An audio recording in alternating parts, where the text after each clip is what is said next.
In 1954, General Alfredo Stroessner had taken power in Paraguay, the first in the long line of South American dictators. His father had immigrated from the Bavarian town Hof, and Alfredo admired the German art of warfare. During the following 35 years, his regime tortured tens of thousands. Hundreds of thousands fled. This could happen because the Federal Security Council, a cabinet committee that meets in secret, approved requests for export of military weapons made in Germany.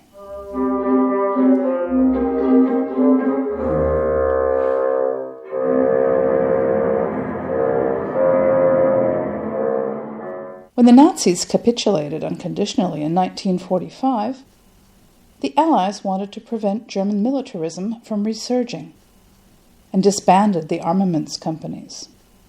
The constitution of the young state of Bonn speaks a clear language. Article 26 of the Basic Law is valid until today. Acts tending to and undertaken with intent to disturb the peaceful relations between nations shall be unconstitutional. They shall be criminalized. That was in 1949. But in 1955, the German army, the Bundeswehr, was founded, and the Federal Republic became a NATO member. Arms exports started again, initially to Israel, followed by other NATO countries. And even bloody dictatorships were supplied with weapons of war. Paraguay, for example.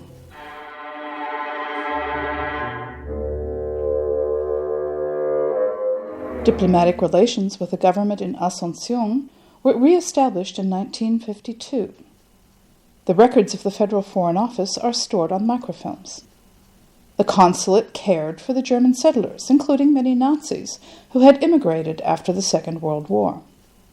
Dictator Alfredo Stroessner even granted Paraguayan citizenship to the concentration camp Dr. Josef Mengele. The general was a fervent anti-communist. Neither the Soviet Union nor the People's Republic of China were allowed to open an embassy. German diplomats supported Stroessner's regime from the beginning.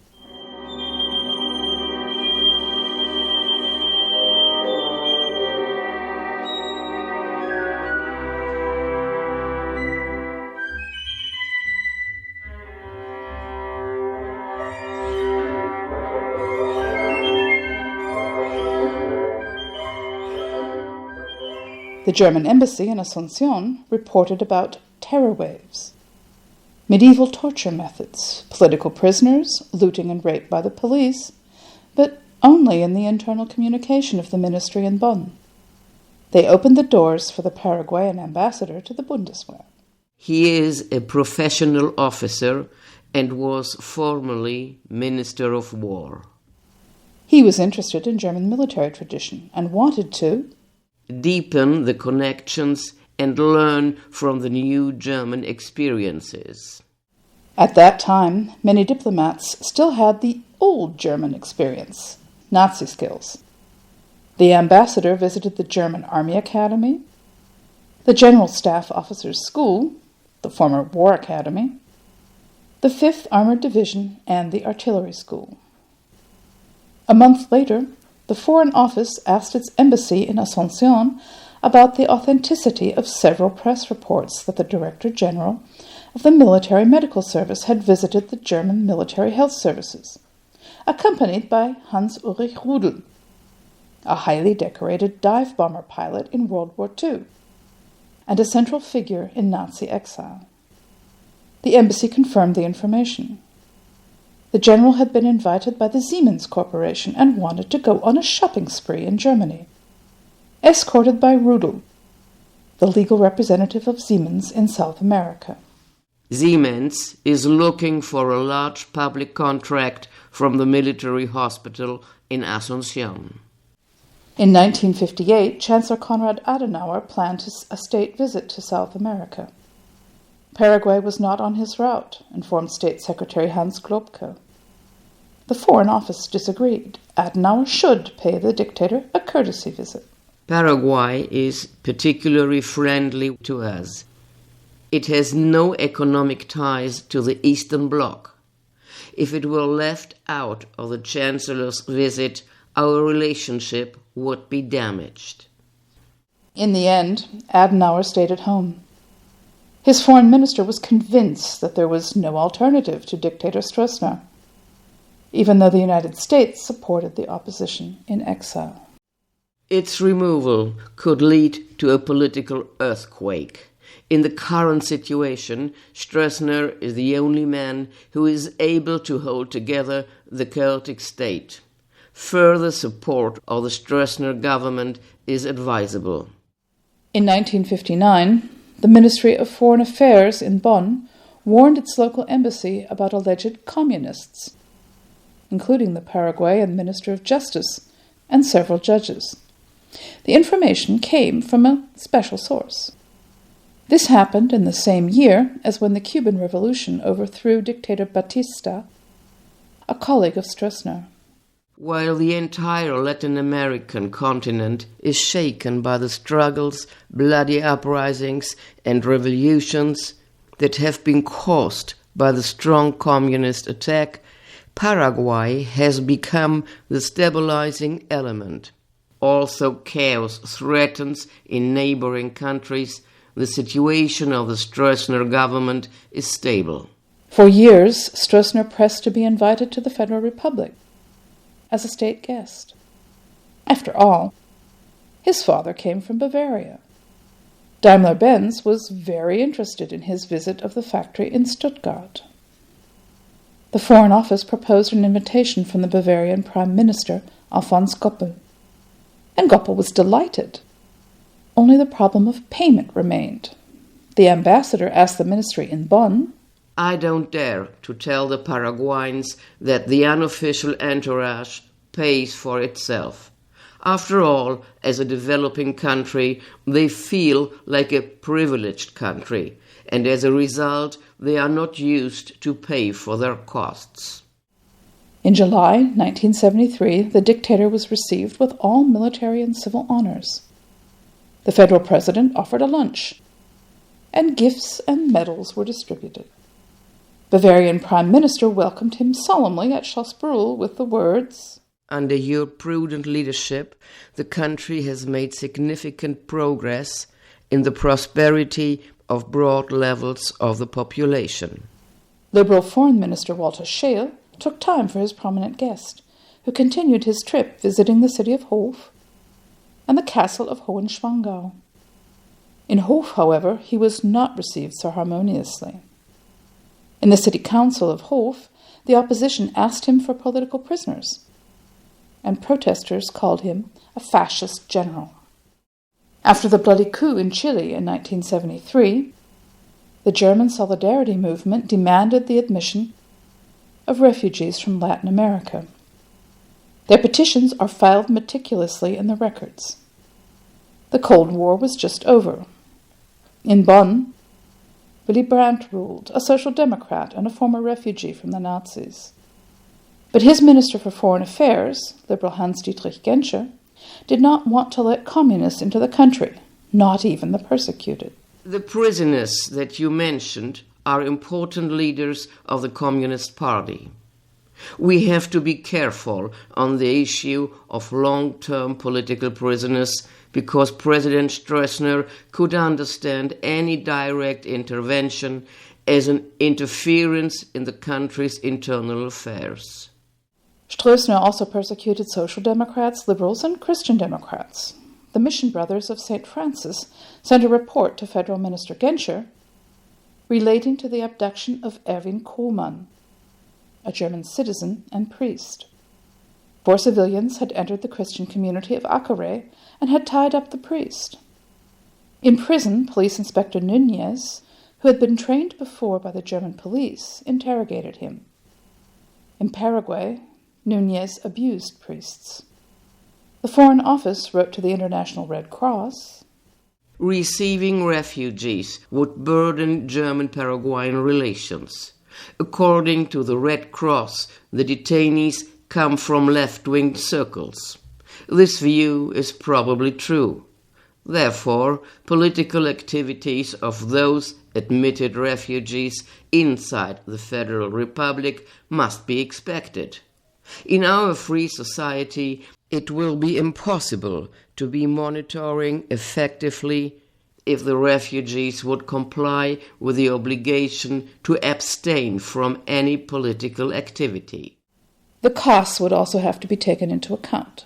As a result of the admission of up to 125,000 emigrants from Poland over the next 4 years, 1,000 South Vietnamese refugees, and approximately 1,700 Chileans, and in view of the number of asylum procedures, approximately 10,000 per year, our capacity in terms of receiving more persons is already overused.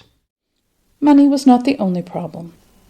At that time, in the 1970s, armed groups were operating in the Federal Republic, so the government didn't want to get more leftists from South America.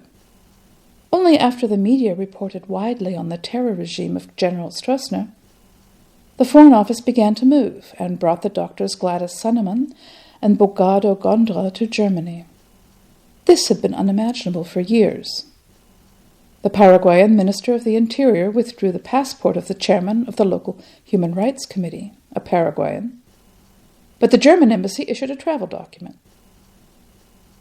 The Bundeswehr had trained Paraguayan officers for years. Foreign Minister Scheel had a particularly foolish justification for this. It is not intended to change significantly the scale and type of this training in the future. Foreign soldiers are given the opportunity to know the Federal Republic and its democratic state. At the same time, the soldiers are able to make a critical comparison with the conditions in their own country's armed forces. The problem of political prisoners really exists, the embassy wrote, but the German side cannot resolve it.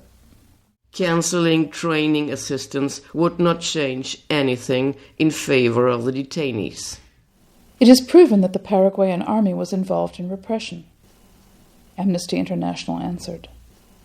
A police officer and torturer was trained in Germany. But the diplomats were not interested in a discussion. The military is playing a decisive role in maintaining order in Paraguay's political life. Therefore, we must influence the younger officers. We also trained 5 police officers. As far as we know, none of them has been involved in repression measures. Occasionally, there is some repression, but the media present it in an exaggerated manner. Germany also granted training aid to dictatorships in Argentina and Brazil. These are attacks of the security forces that are not approved by the governments. Abuses and torture, of course, are regrettable, but at the same time they are understandable consequences of the hard struggle of the security forces against terrorism and subversion and their brutal methods. In 1978, Ambassador Engels pleaded for military aid with even more absurd reasons. One should not only keep the dictator happy, but be prepared for the time after Stroessner. Only 1 year later, that aid was suspended temporarily when the Paraguayan head of the Liberal Party was arrested. The U.S. ambassador had asked the Germans to do so. In view of the Laino case, the Foreign Office sees considerable difficulties in enforcing the previously approved allocation of 3 study places for Paraguayan officers. Under German law, weapons may not be delivered to crisis areas. Their export must be approved by the Federal Security Council, and a state that systematically tortures is a crisis area. No war equipment should be delivered there. But the Federal Security Council approved almost everything. It was not even covered up to whom it was delivered. The recipients were the Commander-in-Chief of the Armed Forces, the police, or even a limited company with a mailbox address. Quote, "The refusal of approval would lead to an irritation in the Paraguayan government. Our traditionally good trade relations should be strengthened. It was not until the early 1980s that the Foreign Office refused to export arms to Paraguay, allegedly because of the unsatisfactory situation of human rights. But that had changed little compared to previous years. German diplomacy had changed. The generation that had faithfully served Adolf Hitler had retired, and maybe the human rights movement had left their marks. In 1982, Bonn sent a new head of mission to Asunción, and he reported relentlessly. The officially good relationships are in fact by no means so smooth, and we have basically achieved only modest successes so far. All our efforts, requests for extradition of German impostors and fraudsters, legal protection for 1,500 damaged German investors, and the capital protection agreement were unsuccessful. In 1982, the Federal Republic paid almost $5 million in non-repayable development aid to Paraguay, and the same amount for the development and maintenance of a total of 51 experts, plus loans of over 11 million. It now seems time to adopt a tougher approach. The widespread corruption and the outrageous imposition to expect bribes for accepting the benefits of our development aid granted to the country free of charge ultimately created an atmosphere that is hampering a successful cooperation and questions the sense of maintaining our diplomatic representation in this place. The ambassador wanted to use his connection to gunmaker company Heckler & Koch again. In order to improve the somewhat cramped relationship, he wanted to present Stroessner a machine gun. Free in a gift case. The ambassador didn't want to pay. The company should do that as advertising costs. His father came from Hof, and a good part of the leading military in Paraguay is of German descent. Paraguay became a bad client for the German arms makers. Above all, the country was increasingly faced with payment difficulties. The company Fritz Werner was no longer allowed to deliver his infantry ammunition factory. The begging letter from the Parliamentary Secretary of State and the Ministry of Justice, who called on safeguarding jobs, did not help. The Christian Democrat had been a close confidant of Helmut Kohl, who won the election in 1982 and became Chancellor of Germany. But the Foreign Office maintained its objection to the ammunition factory and also opposed Kohl's wish to invite Stroessner to Germany again. It may be that some German conservative policymakers were sad that the dictatorships in South America were coming to an end. Argentina's ended in 1983. In 1985, Brazil's and Uruguay's. 1989 saw the end of dictatorships in Chile and Paraguay. The German armaments companies were looking for other customers.